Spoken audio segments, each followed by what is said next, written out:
I'm Accident Attorney George McCranie. I have offices in Valdosta and Douglas, Georgia. And some of the most common injuries we see after a rear end accident, and quite frankly, many times victims of a rear end accident don't understand just how badly they're injured and how expensive their medical care and their vehicle repairs are going to be. Now, let's talk about three of the most common injuries after a rear end collision. The first is cervical strain or sprain. And what happens in the accident is the head and neck rapidly snap forward and then back to the force of the impact. And this type of impact can cause significant injuries even at low speeds. And speaking of underestimating your injury and the associated cost with it, let me tell you a story. Now, when I was 20 years old, that's years before I became an attorney, so it wasn't yesterday, I can tell you, I was rear-ended. And I didn't really think that much about it. I didn't think I was really hurt.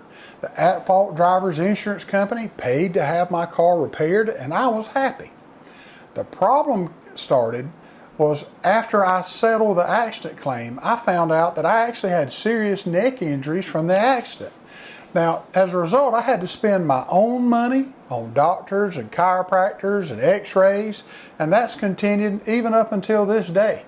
So that one rear-end collision cost me tens of thousands of dollars and a lot of pain and suffering over the years. So don't let that happen to you. After a rear-end collision, get checked out by medical professionals. It could save you a wad of cash and a ton of pain. Now, the second injury we see is back and spinal injuries are also really common in rear-end collisions. The force of the impact when you're rear-ended can compress the spine and put pressure on the vertebra and bruise lower back muscles and ligaments. So it's also important to be checked out by medical professionals after a rear-end collision to be checked for back and spinal injuries as well. Okay, so not just your neck. The third injury that we see, unfortunately, I'd say way too often, is concussion or traumatic brain injury. And concussion is just a nice way of saying that the person sustained a severe injury to their brain.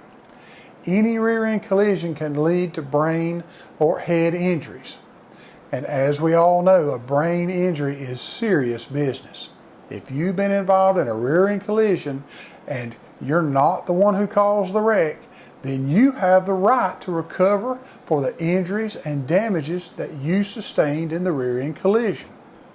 Now, don't wait to be checked out by medical professionals after any accident you have.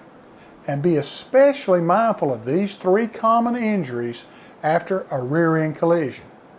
Now, if you or someone you know has questions after an accident, they can message us on Facebook Messenger, or you can call us at 833-927-6227, and we'll get you answers to your questions. And we'll be honored to help you if you want us to handle your accident case. Now, if you have a question or comment, please leave it in the comment section below. And thanks for watching my video. I hope it helped.